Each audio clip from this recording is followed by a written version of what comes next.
ಆತ್ಮೀಯರೇ, ಅಂದು ಇದು ಹಿಂದೂ ರಾಷ್ಟ್ರವೇ, ಇಂದು ಕೂಡ ಇದು ಹಿಂದೂ ರಾಷ್ಟ್ರವೇ.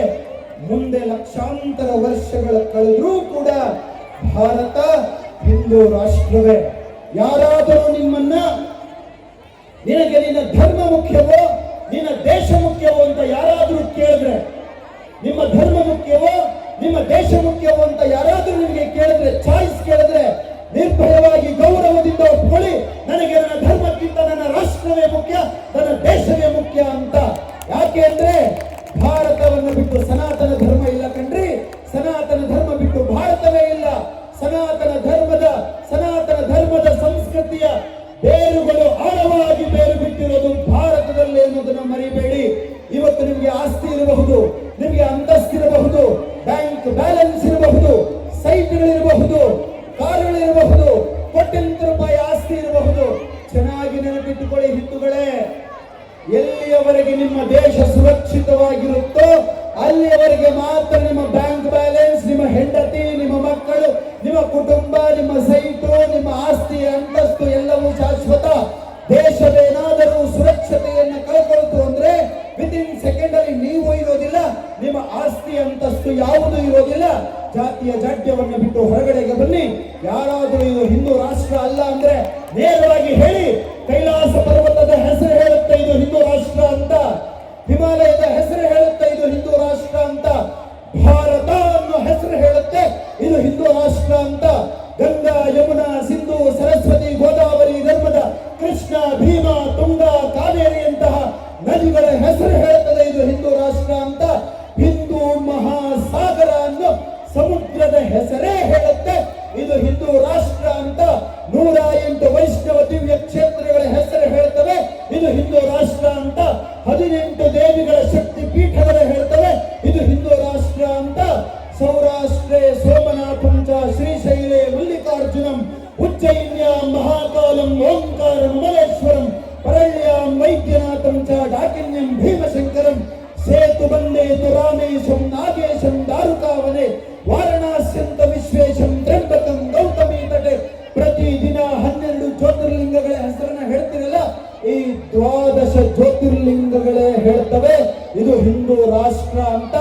ನಮ್ಮ ನಿಮ್ಮ ಎಲ್ಲರ ಹೆಸರುಗಳು, ನಮ್ಮ ದೇಶದ ದೇವಾಲಯಗಳು, ಮಠಗಳು, ಆಶ್ರಮಗಳೇ ಹೇಳ್ತವೆ ಇದು ಅಂದು ಹಿಂದೂ ರಾಷ್ಟ್ರ, ಇಂದು ಹಿಂದೂ ರಾಷ್ಟ್ರ, ಮುಂದೆಯೂ ಕೂಡ ಹಿಂದೂ ರಾಷ್ಟ್ರ. ಹಿಂದೂ ಧರ್ಮ ಉಳಿದ್ರೆ ಭಾರತ ಉಳಿಯುತ್ತೆ, ಭಾರತ ಉಳಿದ್ರೆ ಇಡೀ ಜಗತ್ತು ಚೆನ್ನಾಗಿರುತ್ತೆ. ಎಲ್ಲ ಧರ್ಮಗಳನ್ನು ಗೌರವಿಸೋಣ, ಎಲ್ಲ ಸಂಸ್ಕೃತಿಗಳನ್ನು ಗೌರವಿಸೋಣ. ನೆನಪಿಟ್ಕೊಳ್ಳಿ, ಎಲ್ಲ ಧರ್ಮಗಳನ್ನು ಗೌರವಿಸಿ, ಎಲ್ಲ ಮತ ಪಂಥಗಳನ್ನು ಗೌರವಿಸಿ. ಯಾವ ಮತ ಧರ್ಮವನ್ನು ನೀವೇನು ಮಾತಾಡೋದಕ್ಕೆ ಹೋಗ್ಬೇಡಿ, ಯಾರನ್ನ ಏನು ಅನ್ನೋದಕ್ಕೆ ಹೋಗ್ಬೇಡಿ. ಯಾರಾದರೂ ನಿಮ್ಮ ಧರ್ಮದ ವಿಚಾರಕ್ಕೆ ಬಂದರೆ ಸುಮ್ಮನೆ ಮಾತ್ರ ಬಿಡಬೇಡಿ. ನಾನು ಯಾವ ಸುದ್ದಿಗೂ ಹೋಗಲ್ಲ, ನನ್ನ ಸುದ್ದಿಗೆ ಯಾವನ ಬಂದ್ರೆ ಸುಮ್ಮನೆ ಮಾತ್ರ ಬಿಡಲ್ಲ ಅಂತ ನೀವು ಯಾವಾಗ ಹೇಳುತ್ತೀರೋ, ಪಕ್ಕದ ಮನೆಯಲ್ಲಿ, ಪಕ್ಕದ ಬೀದಿಯಲ್ಲಿ ಯಾರಾದರೂ ಒಬ್ಬರು ಹಿಂದೂಗಳು ಕಷ್ಟದಲ್ಲಿದ್ದರೆ ನೀವು ಇವತ್ತು ಅವರಿಗೆ ಕಷ್ಟಕ್ಕೆ ಸಹಾಯ ಮಾಡದೆ ಹೋದ್ರೆ ನಾಳೆ ನಿಮ್ಮ ಹೆಂಡತಿ ಮಕ್ಕಳು ಬೀದಿಯಲ್ಲಿ ಕಷ್ಟಪಡಬೇಕಾದ್ರೆ ನಿಮ್ಮನ್ನ ಕಾಪಾಡೋದಕ್ಕೆ, ನಿಮ್ಮ ಹೆಂಡತಿ ಮಕ್ಕಳನ್ನ ಕಾಪಾಡೋದಕ್ಕೆ ಯಾರು ಬರ್ತಾರೆ? ದಯವಿಟ್ಟು ಕೇಳ್ತಾ ಇದ್ದೇನೆ, ಒಗ್ಗಟ್ಟಾಗಿ, ಒಗ್ಗಟ್ಟಿನಲ್ಲೇ ನಮ್ಮ ಬಲವಿದೆ.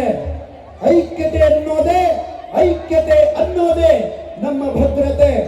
ಒಗ್ಗಟ್ಟಿನಲ್ಲಿ ಬಲವಿದೆ ಅನ್ನೋದು ಕೇವಲ ಘೋಷವಾಕ್ಯ ಅಲ್ಲ, ಅದು ಹಿಂದೂಗಳಿಗೆ ಇರುವ ಏಕೈಕ ಆಪ್ಷನ್.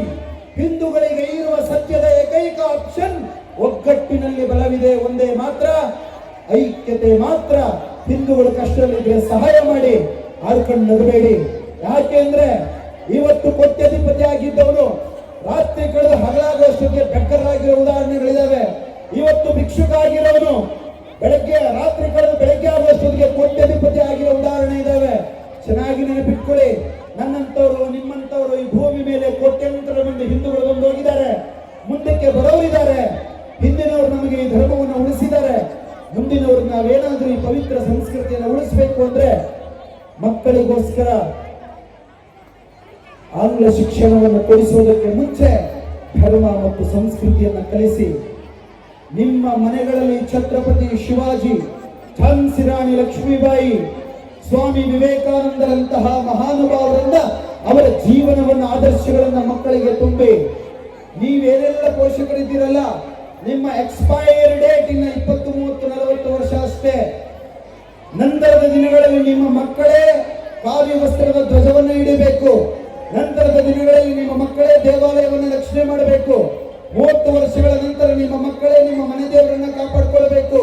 40 ವರ್ಷದ ನಂತರ ನಿಮ್ಮ ಮಕ್ಕಳೇ ಹಿಂದೂ ಸಮಾಜೋತ್ಸವವನ್ನು ಆಯೋಜನೆ ಮಾಡಬೇಕು. ಆದ್ದರಿಂದ ನಿಮ್ಮ ಮಕ್ಕಳಿಗೆ ಧರ್ಮವನ್ನು ತಿಳಿಸಿಕೊಡಿ. ನೀವು ನಿಮ್ಮ ಮಕ್ಕಳಿಗೆ ಧರ್ಮವನ್ನು ಕಲಿಸಿಕೊಡದೆ ಹೋದರೆ ಬೇರೆಯವರು ನಿಮ್ಮ ಮಕ್ಕಳಿಗೆ ಅಧರ್ಮವನ್ನು ಬೋಧನೆ ಮಾಡ್ತಾರೆ. ನಿಮ್ಮ ಮಕ್ಕಳನ್ನ ಅಧರ್ಮಿಗಳನ್ನಾಗಿ ಮಾಡಿ ನಿಮ್ಮ ಮಕ್ಕಳ ಸಮಾಧಿಯನ್ನು ಕೂಡ ಮಾಡಿ ನಿಮಗೆ ತೋರಿಸ್ಕೊಟ್ಟೆ ಹೋಗ್ತಾರೆ. ಜಾತಿಯ ಜಾಡ್ಯದಿಂದ ಹೊರಬನ್ನಿ ಸಮಾಜ ಹಿಂದೂ ಬಾಂಧವರೇ. ಹಿಂದೂಗಳು ಅಂತ ಹೊರಗಡೆಗೆ ಬಂದು ಎಲ್ಲ ಹಿಂದೂಗಳು ಒಂದು, ಇಡೀ ಭಾರತ ನಮ್ಮದು, ಎಲ್ಲರಿಗೂ ನಾವು ಗೌರವವನ್ನು ಕೊಡೋಣ. ಎಲ್ಲ ಸಂಸ್ಕೃತಿಗಳಿಗೆ, ಎಲ್ಲ ಧರ್ಮಗಳಿಗೂ ನಾವು ಗೌರವವನ್ನು ಸಮರ್ಪಿಸೋಣ. ನಾವು ಯಾವ ಧರ್ಮ ಮತ ಪಂಥಗಳನ್ನ ಬೈದೆ ನಾವು ನಮ್ಮ ಮತದ ಸಮರ್ಥಕರಾಗೋಣ.